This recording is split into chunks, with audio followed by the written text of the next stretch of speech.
Hi, I'm Merritt, And I'm Cooper. and this is our discussion on Long Way Down by Jason Reynolds and some of the themes of love and loss. So I think it would be appropriate that we start off from the very start at the title. We see Long Way Down, maybe a little bit about what we think that signifies, Yeah, I think that's a great way to start off the discussion. I mean, could be lots of things we could symbolize there for the title. But one thing I want to mention is on the back when you see the 4 little short sentences, words. Yep, back of the 60 book, seconds, sure. 7 floors, 3 rules, 1 gun, but mainly the 60 seconds part. And how the scene is really 60 seconds long. I mean, well, you dive into the elevator. So it's like not really that long. Yeah, yeah. It's kind of short. How we would see this book as maybe like 10 minutes. Yeah, it's just a short little part, so maybe it feels longer. Yeah. It's like it's an emotional journey. Yeah, he's going through a lot. So for sure, I think that's a great way to start off. First question there. Looking into.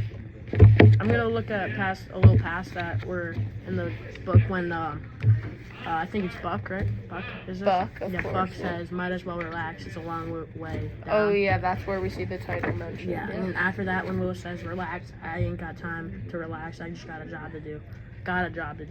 It's kind of like touching upon the aspect of like there's no time. He's gotta like follow the rules. But it's a long way down. But I don't know if you want to touch about it, but it's kind of like symbolizing. Because there's something about death there, like it's definitely maybe like symbolizing. I feel like there's a lot of levels you could take out to this. Yeah. Like a long way down. He's in the elevator with a bunch of dead people. Like, is it a long way down to like, I don't know, like death, heaven or underworld? I don't even know. I mean, yeah. There's a lot of meaning to decipher there, but I think we better start getting into the actual book a little bit. All right. So one of the first things we see is we see the rules introduced to us. Yeah. And I think for us from the start, it's pretty clear that the rules are not good ones. Nope, not at all. They're pretty negative. So why do you think there's a reason that Will would follow these rules despite their obvious like cruel and violent nature? Well, I feel like he would kind of look to Sean and about he kind of looked at Sean as a role model, For which sure, kind of yeah. was a little of a relationship, which I kind of mentioned in one of my questions, which we'll get to later. But I feel like since he knows that these rules have been passed down since I think he says Uncle Mark kind of gave them to his dad. No, he actually says he says he doesn't even say that anybody in particular invented them. He says they're passed on. So I feel like just the significance of like kind of representing his family, like doing what his family or what Sean would do. But at this point in the book, I don't think he knows that Sean was the one that killed Frick. But that's a good point. he learns that after he does the guy comes in and says, but I think there should be 16 bullets, but there's only 15. Oh yeah, of course. I think definitely the reason that probably Will does see these rules as things he should follow is that's what his loved ones have told him basically his whole life. So he doesn't know any better, I guess. And but we can also dive into about Will's and Sean's relationship and the significance of it, because I feel like it kind of ties in there and how it motivates him, because I feel like when Sean is killed and he's kind of sad, mostly angry, so he feels like he's entitled to follow these rules to avenge his brother's death. Of course. Yeah. There's a lot of feelings of a lot of ideas of revenge in the rules, but so he feels like, of course, it's his job to get back for his brother. Yeah. And kill the guy Riggs, who we don't even know. Yeah, well, that's the thing. I don't know if this is towards the beginning, or we can touch upon this later when his dad comes in. Of course, it's discovered that the dad killed the wrong guy. But we can come back to that later. Yeah, okay. In the So discussion. yeah, we don't know if Riggs. He thinks he says he's sure, but he thinks that Riggs killed his brother. Yeah. So that's why he's gonna that's go why, kill Riggs. and that's who's going after. And we never, not to get ahead of ourselves, but we never really do figure out if Riggs did it or not. Do you think we should talk about that right now, or is that? No, I feel that's later in the discussion. Okay. All right. But I feel like moving down. If you have another question, let you down. But I have another one if you. No, go ahead. All right. Just about like the elevator and the people he encounters in there. Oh yeah, I actually did have a. I said, what if this revealed anything about Will's past, and how does it affect his mindset of revenge? I mean, I feel like we touched upon it a little. I did have something about how having Sean's death at the very beginning of the book. Yeah. Like, it's not like the climax or anything. That makes it, I feel like that puts it into a perspective for us that this like gun violence and death, obviously, to have it be to his brother is like a kind of a big deal, but it's still like a common occurrence in his life. There's a lot of this violence and stuff going around, so it definitely helps build on that like idea of like how life is for him. And mentioning like the 3 rules we talked about, all these like ghosts and the people that come into the elevator, they all have been involved in these gang violences. But I feel like mostly as a result of those 3 rules. No, they haven't though. The girl. The only one was the girl. Okay. She was like in the crossfire sort of thing. Okay, Yeah. And like you said, like the Will's violent past, and his family's violent past and filled with tragedy. Mhm. What about this? Oh yeah. So I feel like with the encounters in the elevator. I don't know if you agree with this, but I feel like the people in the elevator are, in a way, trying to get him to break the rules. But I feel like it's more so... Like, they never tell him exactly, like, oh, don't follow the rules. Oh, you gotta carry out and follow the rules. And that's where the story is, like it's up to us, it's up to Will to make the decision. And look at what's happened. Look at all the dead people and be like, you'll turn into us. You're just gonna be another one of them, exactly. And I think that him being in the elevator with all those dead people is maybe a symbolic of like how he's like not that far away from them. Like he could be joining them easily if Riggs and if he ends up carrying out his plan to kill Riggs, and then he's probably gonna get killed, and it's just this endless cycle that he's probably gonna fall victim to and join them next. If we go to I'm not sure when the dad is introduced here, but it could be in the second half of the book. I mean, if you want to wait until a little bit, you got something to touch upon in the first half here. I feel like a little something, maybe we already looked at this a little bit, but just how Will's love for other people contributed to like actually negatively contributed to Will, and how like it carried on with loss.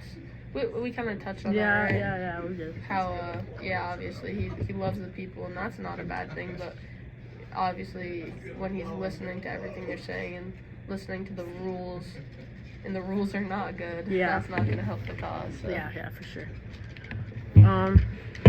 I feel like we're getting pretty close here, but maybe one more solid point. Let's see.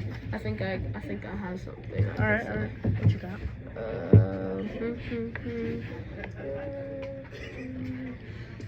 I got nothing. All right. Well, I feel like this is sort of the middle of the book about the dad. All right. I have something to add. All right, go ahead. Yep. Or just. I just want to mention. I just want to like talk about how when the dad comes in and he says he killed the wrong guy. Like he tells the story, but the story that Will didn't actually know. Because you know how the dad said. Well, Will thought his dad killed Will killer thought of his Uncle dad. Mark. Oh, did he? Okay. Yeah, but Will was avenging the guy who killed Uncle Mark, but right? Uncle Mark was selling drugs on the side. And then somebody killed Uncle Mark. Yeah, and then his dad killed G. but G wasn't the guy that killed Uncle Mark. G was so just Dad- trying to make up some money, I'm pretty sure. Oh, okay, so Dad thought Yeah. G killed Uncle Mark, and So he he killed thought the he was wrong about- guy. Okay, yeah. And So- then, Yeah, I feel like that plays into a lot of stuff we've talked about with how the rules aren't really like helping with anything. I mean, even if it's really it doesn't matter if G was the right guy or wasn't the right guy. Either way, it's just this like carrying on with the violent nature of the rules and stuff. It's just Yeah. gonna worsen the problem. and I also think his dad is trying to like have a little heart to heart with Will and saying like, because Will doesn't know that Riggs was the killer. Mm-hmm. That's what he Oh thinks. yeah, like don't So make that don't, mistake. Yeah, don't do the same thing, or I think he'll end up like his dad. I think that's a valid point. Yeah. And at the same time, I also think that shouldn't matter, because either way, even if it is revenge or if it isn't revenge, if it's the right person or not the right person, Yeah, it's still not a rightful And overall, cause. Will's gonna go kill someone like, in that instant. He's either gonna probably kill someone or go back and break the rules. Mhm. And we'll take a little pause here. Yep, I for the think we're second good. part. Alright, and we are back talking about the second half of the book this time. So let me start off with something, Cooper. Yeah, I'll start off with kind of a little bit of the first half, but kind of leads in the second half about Will's perception and like viewpoint of Sean.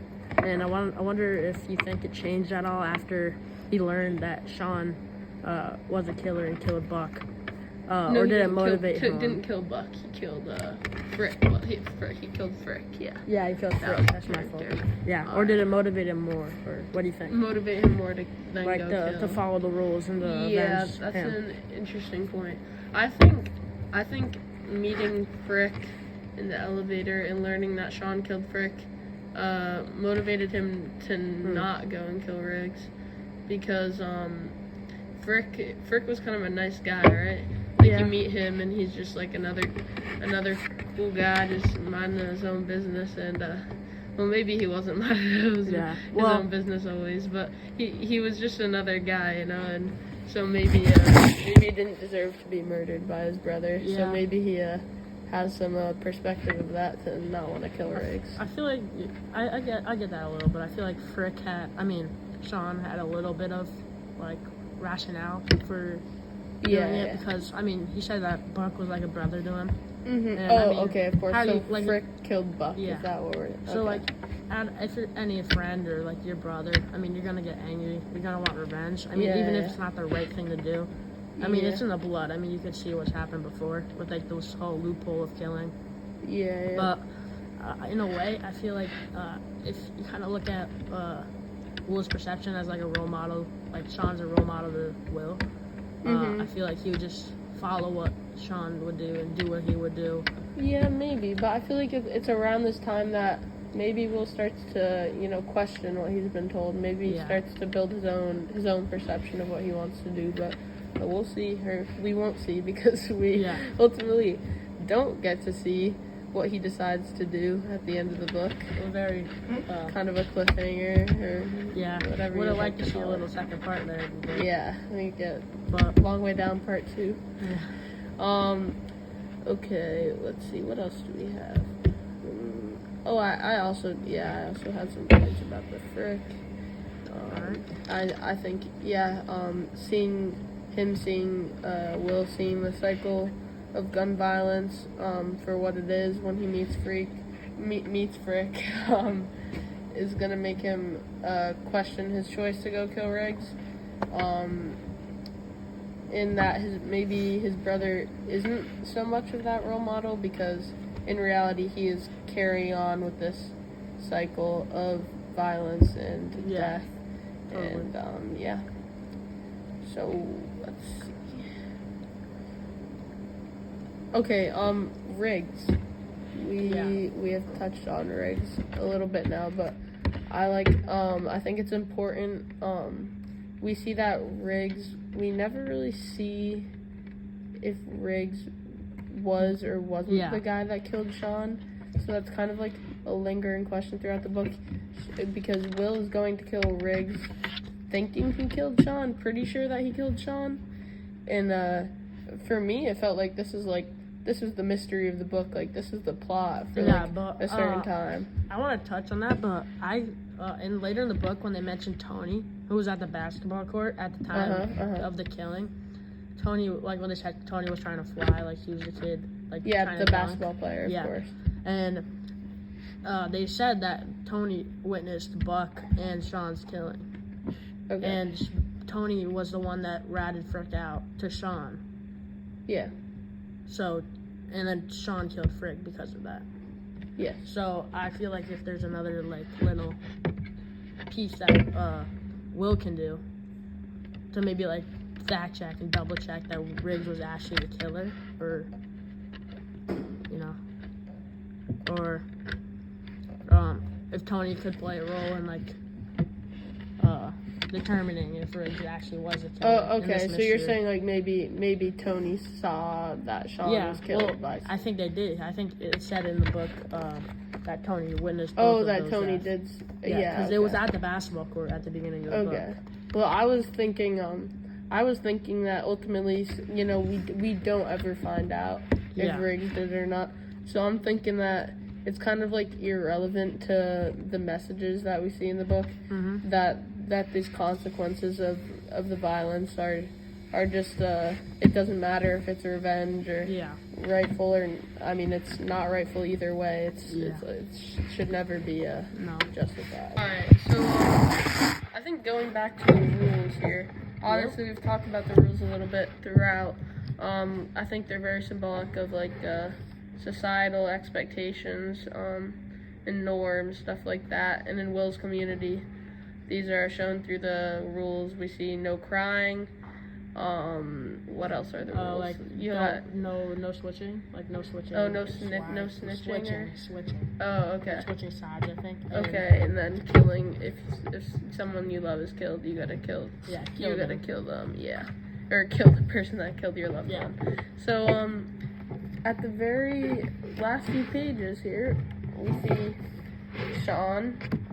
Despite being dead, he comes in the elevator with Will, and he starts crying. So, what do you think? That's a great point to bring up. I mean, before the crying starts, Will is like, Sean, I'm scared. Tell me what I'm doing. And the rules are the rules, right? Like, I have to carry this out. And Sean just doesn't respond, answer. And then he starts crying. Like we see throughout the book. We're never gonna get this definitive answer of no, follow the rules, or yes, follow the rules. Yeah. Yeah. And I think this is the closest we get to that answer. Yeah, and Sean is like notioning, like it's I don't know. I mean, it could be perceived both ways, but I feel like you could see that Sean is saying like it's okay to break the rules, just like end the cycle of violence, because for sure. Like they've seen so many deaths at this point, it's just like I think not worth it. And a difference I notice when Sean comes back in the elevator as opposed to the other people, Sean still has the blood stains on his shirt. Yeah, because he's like the most recent. Yeah, and I think that emphasizes the idea that like crying, like don't do this, it's not worth it. Don't end up like me. I'm dead, I'm bloody. And if we flip through a few more pages and just touch upon the end scene there when they all leave the elevator and Sean and Will's like staying in the elevator, kind of like double, like questioning himself and hesitating. You coming? Yeah. That's what we see. So it's all the dead people in the elevator have already left. Leave the elevator, and Will stands looking at them. Sean says, "You coming?" Well, that's interesting. Again, like we said earlier with the title, I feel like there's a lot of meanings you could pick out from this. Yeah. I know one thing I picked out is obviously he was going down to the lobby to go and kill Riggs, right? Yep. So I'm thinking maybe like you coming, like he's leaving the elevator, he's gonna kill Riggs. And he's gonna end up dead, like becoming one of them. He's gonna become one of them, exactly. Like so, he's coming with them. That was my take on it. Or also, I feel the other side of this is if he doesn't go and close the elevator, and he breaks the rules. He can and, defy the and cycle. He survives Exactly. for now. But we never ultimately know. Yeah, what's gonna happen. we don't find out. I think. What do you think? What do you think he's gonna do? What do we think? I don't know. It's I think tough. you. I mean, think you you could gotta think think. either way, but because like you've seen, like maybe Sean was hesitating.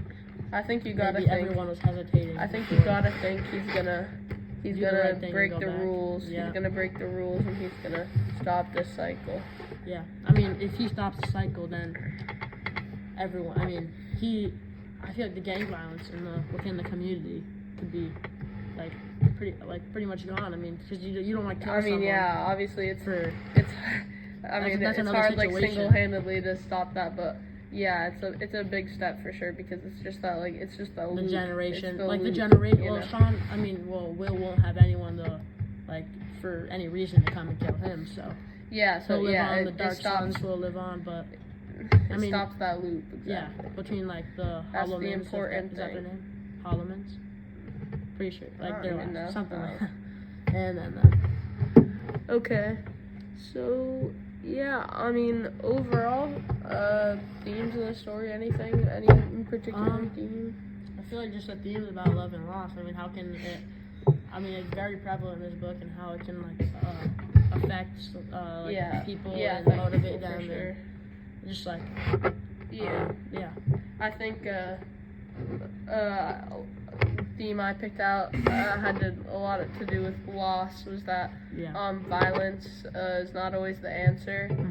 Like that revenge, guns, killing, peace, like peacemaking is the solution. For sure. Breaking the rules would be peacemaking. Yes, of course. And all right, to close out, I mean, I feel like this book was pretty quick read. Long way down. Very insightful. Very good visuals. I feel like the visuals were the art, key to the understanding. The art was great. Yeah. Minimal words, but a lot of deep thoughts and ideas that you really had to analyze or so understand. I think it was a good read, and thank you.